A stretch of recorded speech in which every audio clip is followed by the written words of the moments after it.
धन्यवाद सभापति महोदय। सप्लीमेंट्री डिमांड फॉर ग्रांट्स 2024-25 पे बोलने के लिए आपने मुझे मौका दिया, इसके लिए बहुत बहुत धन्यवाद। और मैं सप्लीमेंट्री डिमांड के पक्ष में बोलने के लिए, सपोर्ट में बोलने के लिए खड़ा हुआ हूँ। हमें अभी अगर देखा जाए जो इकोनॉमिक ट्रांसफॉर्मेशन पिछले 10 सालों में, किस तरह की 10 साल के पहले हमारी इकोनॉमी थी और 10 साल के दौरान इकोनॉमी का जो परिप्रेक्ष्य है, हम पहले 10 साल के पहले हमारी इकोनॉमी जो है एक वुंडेड इकोनॉमी मानी जाती थी, और आज मोदी जी के नेतृत्व में भारत जो है इकोनॉमी के मामले में एक ग्लोबल पावर हुआ है।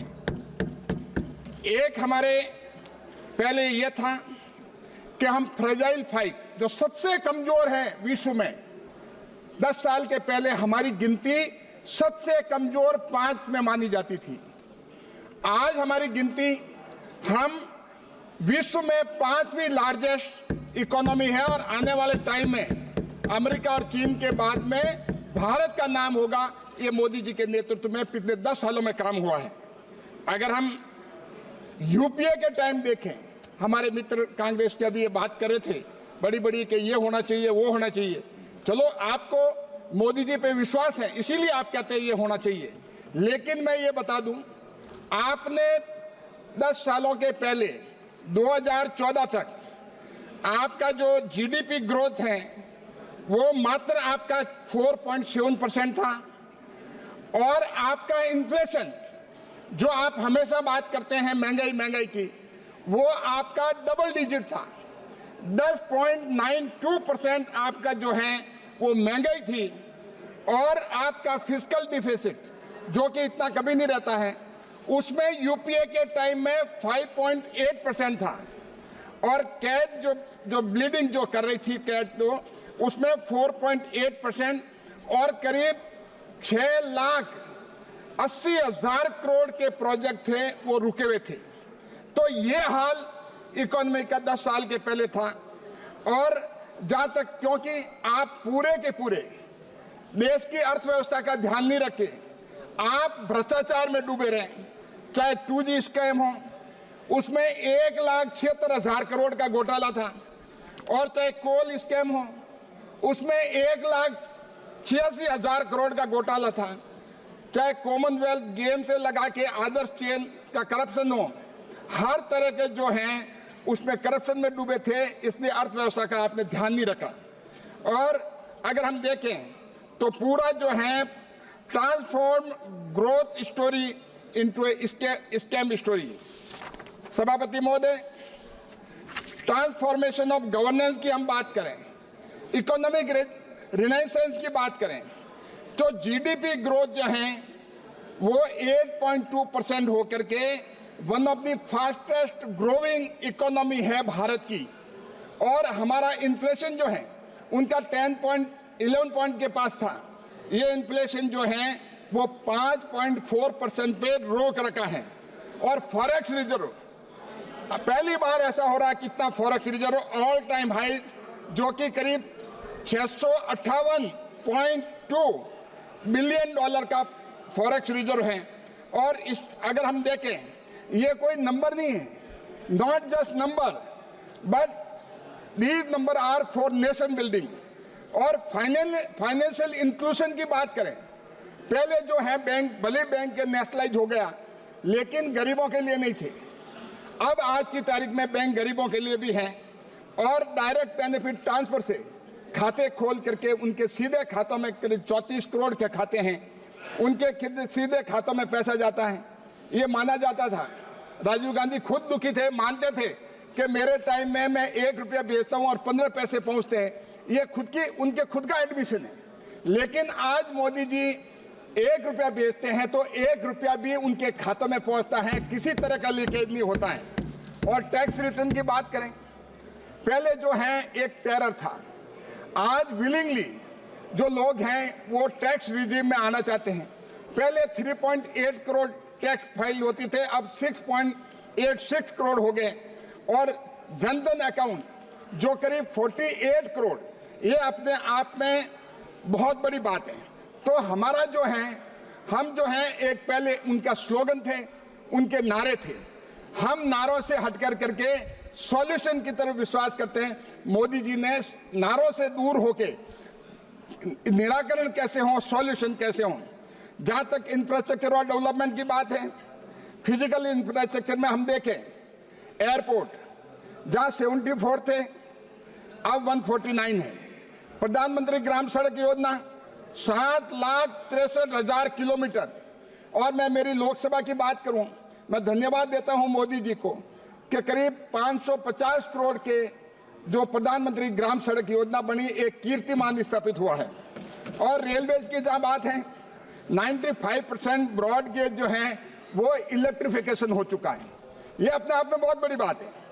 और रूरल हाउस जो यूपीए के टाइम में 2014 के पहले 7 से 8 लाख जो हैं प्रति वर्ष बनते थे, अब जो है प्रधानमंत्री आवास योजना जो है करीब 45 लाख का 7 लाख थे, अब 45 लाख प्रति वर्ष। और सोशल इंफ्रास्ट्रक्चर की बात करें, रूरल सैनिटेशन जहां 39% था यूपीए के टाइम में 10 साल पहले, अब 97%। ये अपने आप में बहुत बड़ा काम हुआ है। हम जब गांव में जाते हैं वो मोदी जी को धन्यवाद देते हैं, खास करके महिलाएं, कि मोदी जी का धन्यवाद है, हमारा धन्यवाद उनको देना, हमारा राम राम देना हमारे लिए बहुत आराम कर दिया। ये जब सुनने को आता है तो बड़ा दिल खुश होता है। और विलेज इलेक्ट्रिफिकेशन पहले नहीं के बराबर था, पार्शल था, अब 100% गांव में बिजली है और लगातार मिलती है। उज्ज्वला योजना जो पहले हम धुएं में देखते थे, चूल्हे के पास बैठते थे, हम भी बच्चे थे जब, तो पूरा घर में धुआं हो जाता था। जिनके छोटे घर थे एक कमरे के, पूरा धुएं से भर जाता था। ऐसी स्थिति में हमारी माताएं और बहनें खाना बनाती थी, कितनी परेशान थी। तो उसके तहत 9 करोड़ कनेक्शन जो हुए हैं। तो हम देखते हैं कि इनका काम था सिर्फ वोट बैंक बनाना, हमारा काम है हम स्टेक होल्डर की तरफ देखते हैं।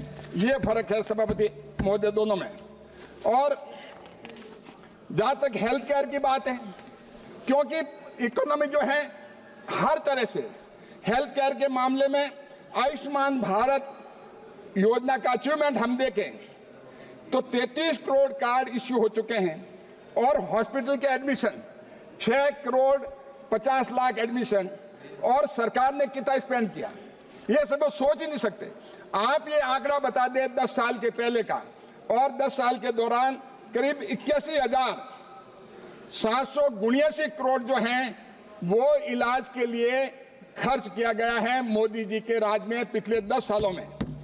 तो हम कह सकते हैं कि विश्व की लार्जेस्ट जो है ये हेल्थ केयर योजना है, पिछले 10 सालों में हम देख रहे हैं। और बैंकिंग सेक्टर की मैं बात करूं, यूपीए में यूपीए सरकार ने 10 साल पहले ये छुपा के रखा और देश को गुमराह किया।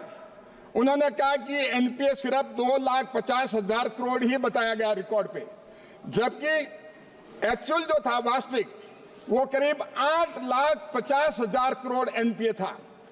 जो अब पहले एक फोन बैंकिंग का कल्चर था, अभी प्रोफेशनल बैंकिंग है।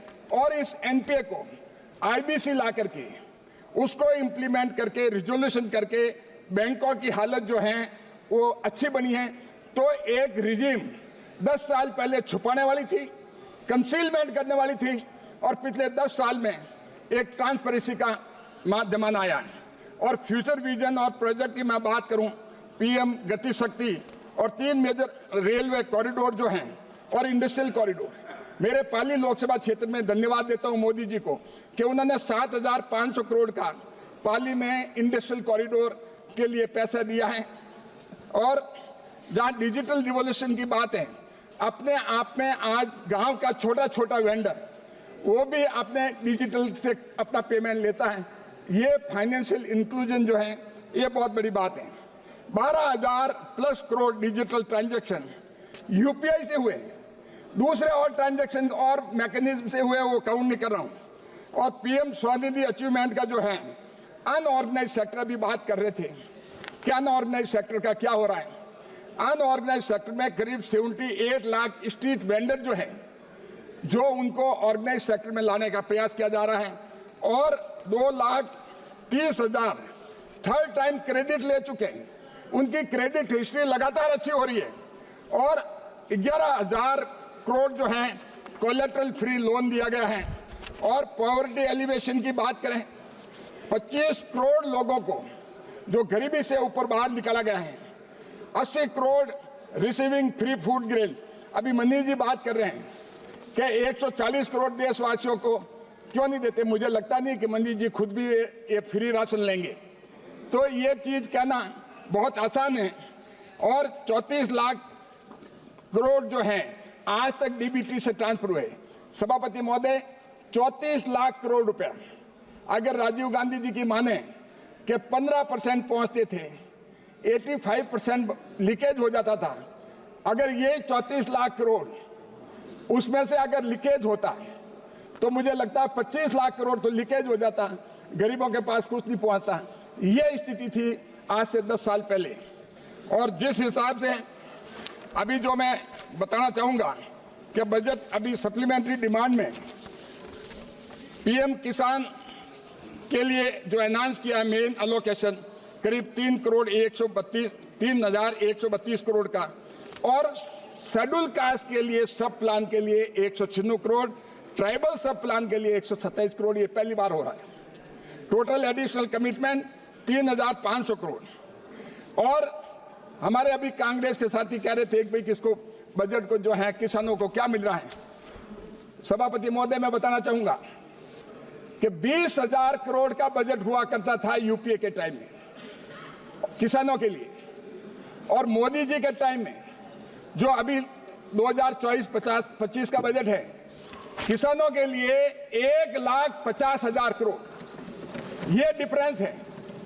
आंकड़ों पे बात नहीं करेंगे, ये ऐसे ही बात करना चाहेंगे। तो इतना बड़ा डिफरेंस है, और उसका इम्पैक्ट क्या है।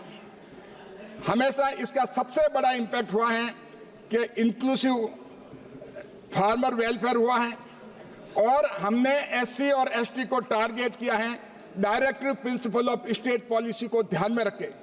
पहली बार देश में पिछले 10 सालों में directive principle of state policy जो भारत का संविधान है, एक नीति निर्देशक है सरकार के लिए कि सोशल जस्टिस लाने के लिए, उसके लिए पहली बार देश में काम हुआ है, तो मोदी जी के नेतृत्व में हुआ है। और उसके साथ जो रबी सीजन के लिए टाइमली सपोर्ट करने के लिए और प्राइवेटाइज एक एग्रीकल्चर को प्राइवेटाइज करने के लिए ये भी काम किया जा रहा है। और एग्रीकल्चर इंफ्रास्ट्रक्चर को पुश करने के लिए इंफ्रास्ट्रक्चर फंड जो है वो 4,000 crore, agriculture infrastructure fund subsidy जो है 106 करोड़, और एफपीओ प्रमोशन एंड पब्लिसिटी के लिए 2,52,00,000। तो ये सारा का सारा एग्रीकल्चर के लिए सप्लीमेंट्री डिमांड मांगी गई है, जो कि बहुत वाजिब है। क्योंकि इसका इम्पैक्ट क्या होगा, इन सारों का इम्पैक्ट जो है वो कॉन्सिक्वेंशियल इफेक्ट जो है, building long term agriculture asset number 1, strengthening farmer collective number 2, modernising agriculture marketing and creating sustainable farm infrastructure. और जहाँ तक रिसर्च, क्योंकि रिसर्च में हम एग्रीकल्चर रिसर्च में काफ़ी पीछे थे, 10 साल के पहले नहीं के बराबर होती थी। अब एग्रीकल्चर रिसर्च को मजबूत करने के लिए 192 करोड़ रखे गए हैं। कृषि विज्ञान केंद्र के लिए भी प्रावधान रखा गया है, आईसीआर हेडक्वार्टर के लिए भी रखा गया है, जिससे हमारी रिसर्च मजबूत मिले और फार्मर को फायदा मिले। और इससे सबसे बड़ा फायदा होगा 4, building agriculture research capacity number 1, strengthening grassroots level extension number 2, enhancing agriculture education number 3, and promoting innovation in farming। और हम कहते हैं कि जो एक कॉन्ट्रास्ट पॉइंट हम देखते हैं कांग्रेस और बीजेपी का, सरकार के मोदी जी के राज में, कांग्रेस का भी हमारे मित्र कह रहे थे, कांग्रेस के एनसीपी के भी सुप्रिया जी भी कह रही थी कि किसानों के लोन माफ करने की बात कह रही थी। तो कांग्रेस जो है उनका जो है वो लोन वेवर का है, हमारा जो है किसान को स्ट्रक्चर्ड सपोर्ट देना का है। कांग्रेस हमेशा they focus on middle man, we focus on direct benefit, they neglected infrastructure, we are building future for the country. तो इसका इम्पैक्ट क्या होगा comprehensive support from seed to market, infrastructure creation, building farmers' future, research integration, knowledge field connection. और अगर हम देखें कि Nehru era के टाइम, नेहरू एरा का टाइम अगर देखें, where they neglected agriculture, leading to food crisis. ये फूड क्राइसिस जो हैं वो नेहरू एरा में हुए, बाद में कभी फूड क्राइसिस नहीं हुआ. हमारा फूड आज सरप्लस है. और we are ensuring food security, where they focus on heavy industry at farmers cost. We are prioritising agriculture infrastructure, where they created dependency, we are creating sustainability. बस एक थोड़ा सा रहा. और हम देखें इंफ्रास्ट्रक्चर मेंटेनेंस, रोड इंफ्रास्ट्रक्चर का, road maintenance fund जो है उसके लिए पैसा दिया है, सेंट्रल रोड के लिए दिया है और क्वालिटी एश्योरेंस के लिए दिया है. इसका फर्क क्या पड़ेगा?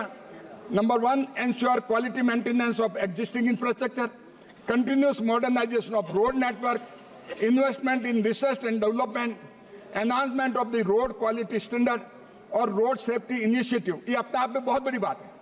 ये इतना बड़ा ह्यूमैनिटेरियन ग्राउंड पे स्टेप लिया मोदी गवर्नमेंट के द्वारा कि cashless treatment for accident victim, supervision of national highway works. और ह्यूमैनिटेरियन इम्पैक्ट क्या पड़ेगा? Impact immediate medical care for accident victim, reduction in accident related fatalities, financial protection for victim families, enhance road safety measures. और इसका जो है एक compressive जो है इसको पीएम गति से लिंक किया जा रहा है. और बस एक पॉइंट रहा, और कनेक्ट किया जाए प्रधानमंत्री ग्राम सड़क योजना के तहत में. और कॉन्ट्रास्ट पॉइंट है, UPA built road, we built complete transport system ecosystem. UPA focused on construction, we focus on quality and maintenance. UPA they neglected safety, we prioritise human life and economy का better logistic होगा, reduce transportation को, social जो है enhance access to health care and education, safety के लिए reduce accident, better energy response, development के लिए industrial corridor and urban rural का. तो final it is about care and compassion. बहुत बहुत धन्यवाद. At the outset, I would like to thank you, Madam, for allowing me to put forth the YSR Congress Party views on the appropriation bill. Madam, before coming to the appropriation, I would like to raise 2 important issues concerning my state of Andhra Pradesh in this House. The first point, Madam,